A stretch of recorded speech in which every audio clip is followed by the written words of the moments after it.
Parlons d'un problème très fréquent que rencontrent beaucoup d'étudiants, la prise de notes. Apparemment, c'est simple, mais la prise de notes, je veux rassurer, elle n'est absolument pas simple. Ta façon de prendre les notes peut sérieusement influencer tes résultats. Chacun de nous a forcément déjà pris les notes dans sa vie. C'est une tâche que tout le monde pense être facile, mais en réalité, la prise de notes s'apprend. C'est une tâche délicate qui ne se limite pas à recopier les mots du professeur ou les mots de l'auteur dans un livre qu'on est en train de lire. Alors, comment bien faire la prise de notes? Premièrement, il faut distinguer la prise de notes pendant le cours et la prise de notes après le cours. Pour la prise des notes pendant le cours, il est important de noter uniquement les grandes idées. Donc ici, on essaye de noter uniquement les grandes idées, les concepts, et on ne note pas les détails. Si on commence à noter les détails, on perd rapidement la concentration et le fil du cours, ce qui va complètement te faire rater la suite du cours. Il y a des chercheurs qui suggèrent même que la prise de notes pendant le cours n'est absolument pas nécessaire et que ça réduit notre capacité à rester concentré lorsque l'enseignant est en train de donner le cours. Il faudra essayer les deux recommandations, c'est-à-dire la prise des notes pendant le cours, mais juste des grandes idées et des concepts, et bien sûr ne pas prendre des notes du tout. Ne absolument pas prendre les notes. Les deux recommandations, il faudra les essayer et voir ce qui marche pour toi. Ce qui est absolument certain, c'est qu'il ne faut pas noter les détails de ce que dit l'enseignant ou l'auteur, seulement les grandes idées, les points clés en utilisant les symboles et les abréviations si nécessaire. Une technique suggérée par Cal Newport, qui est l'auteur du livre Comment devenir un étudiant excellent, c'est d'utiliser les marges de tes notes pour ajouter les commentaires ou poser tes questions. C'est une façon de garder ton esprit actif et d'interagir avec le contenu. Ça veut simplement dire que si tu as un polycopier avant le cours par exemple, tu peux suivre le cours avec le polycopier et noter tes commentaires et tes questions à la marge. Une autre technique qui développe un peu plus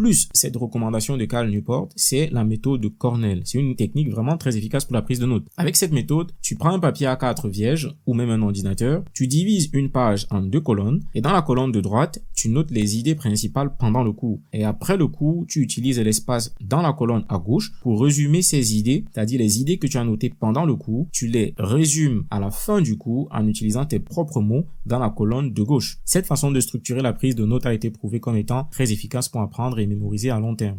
Faut-il prendre les notes sur ordinateur ou sur un papier? Cette question est très difficile à répondre puisque les expériences scientifiques ont montré des résultats différents, voire même contradictoires. Tantôt c'est la prise de notes sur papier qui est meilleure, tantôt c'est la prise de notes sur ordinateur. Mais ce qui est clair, c'est que pour des concepts, c'est-à-dire des notions difficiles, des notions complexes, la prise de notes sur papier est plus efficace que la prise de notes sur ordinateur. Dans l'étude de Pam Muller, il demande aux étudiants de regarder une vidéo. Les étudiants sont divisés en deux groupes. Un groupe qui prend les notes sur papier et un autre groupe qui prend les notes sur ordinateur. Immédiatement à la fin de la vidéo, il pose des questions aux étudiants des deux groupes. Ces résultats montrent deux choses très importantes. Pour la prise des notes simples, c'est-à-dire la prise de notes des dates historiques, les lieux géographiques, les deux types de prise de notes sont comparables. Mais pour les concepts complexes comme les mathématiques, la biologie, les étudiants du groupe ayant pris les notes sur ordinateur ont clairement eu une mauvaise note par rapport à ceux qui ont fait la prise de notes sur papier. Si vous devez choisir entre la prise de notes sur ordinateur et sur papier, choisissez la prise de notes sur papier. Bien sûr, il faudra l'adapter dans votre situation et voir si c'est même possible de faire une prise de notes sur papier. Qu'en est-il de la prise de notes après le cours? Eh bien, c'est ce qu'on a dit pour le rappel actif et la technique de Feynman dans les vidéos précédentes. Immédiatement après le cours, fais simplement un résumé en tes propres mots.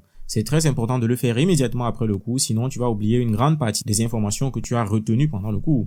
J'espère qu'à partir d'aujourd'hui, la prise de notes que tu feras sera efficace et sera adaptée à ton contexte. S'il y a une chose qu'il faut retenir de cette vidéo, c'est que pour la prise de notes, il ne faut absolument pas prendre les détails pendant le cours. Pendant le cours, vous pouvez à la limite prendre des grands concepts, noter des grandes idées et après le cours, essayer d'étendre ces grandes idées avec vos propres mots. Et avec ça, j'espère que vous aurez des meilleurs résultats. Et il y a d'autres techniques tout aussi intéressantes qui peuvent t'aider à améliorer tes résultats. Et j'ai déjà parlé sur cette chaîne, notamment le rappel actif et la technique de Feynman. Si tu veux voir ce que c'est, comment les utiliser, regarde juste les vidéos qui vont suivre. Clique juste sur les vidéos qui vont suivre et tu pourras les regarder. Si tu as trouvé le contenu de cette vidéo intéressante, il y a une façon très simple de me soutenir. Ça ne coûte rien du tout. C'est de t'abonner, de laisser un commentaire, de partager la vidéo et bien évidemment d'en parler autour de toi. Merci et bon courage.